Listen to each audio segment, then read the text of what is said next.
मुख्यमंत्री श्री भजनलाल शर्मा के नेतृत्व में राज्य सरकार ने हर वर्ग के कल्याण के प्रति कृत संकल्पित होकर काम कर रही है।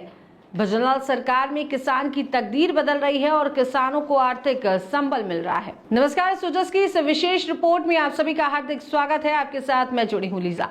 आज इस खास रिपोर्ट में हम बात करेंगे मुख्यमंत्री बीज गांव योजना के बारे में, जिससे प्रदेश के लाखों कृषकों को आर्थिक संबल मिलेगा।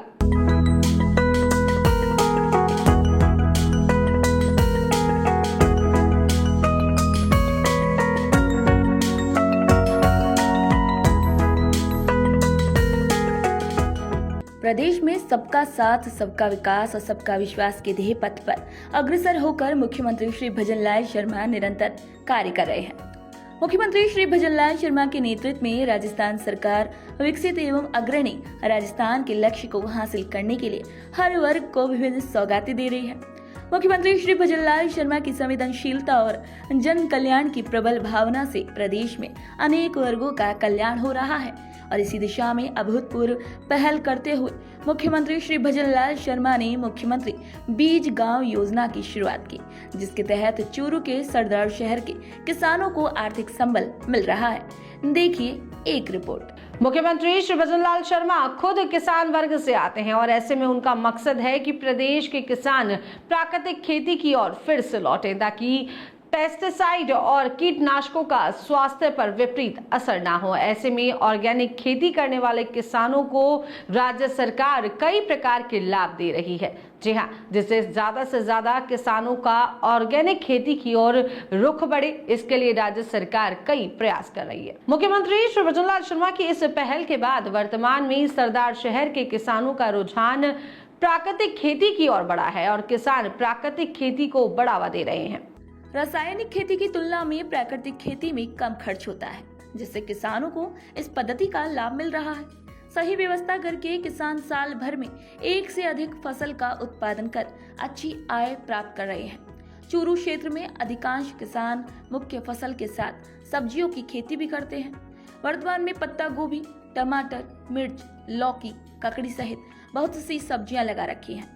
किसानों का कहना है कि वर्तमान समय में अधिक उत्पादन और जल्द कीटनाशकों से उपचार के लिए अधिकांश किसान रासायनिक सिस्टमिक कीटनाशक दवाइयों का उपयोग करते हैं, लेकिन ये दवाइयां इतनी खतरनाक होती हैं कि इनका प्रभाव सब्जियों से कभी खत्म नहीं होता।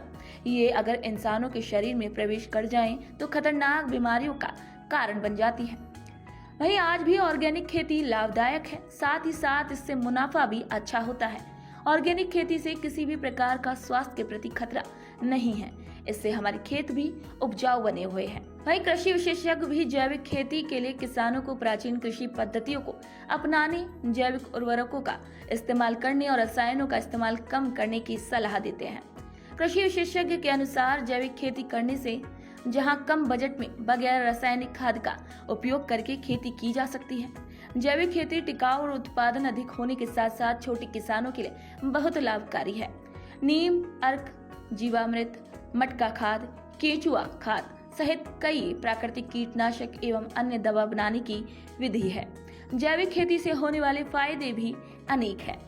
मुख्यमंत्री श्री भजनलाल शर्मा के नेतृत्व में राज्य सरकार ने मुख्यमंत्री बीज गांव योजना के तहत 41 किसानों को 2,28,000 रुपए की सहायता राशि आवंटित की है और यह राशि सीधी किसानों के खातों में भेजी गई है। इसके अलावा पूरे प्रदेश में सरकारी योजनाओं के तहत 30,000 किसानों को 137 करोड़ रुपए की आर्थिक सहायता की घोषणा की गई है। सरकार का यह प्रयास है कि प्रदेश का किसान आर्थिक रूप से मजबूत हो और भजनलाल सरकार ने किसानों को मजबूत करने के लिए अनेकों योजनाएं लागू कर रही है।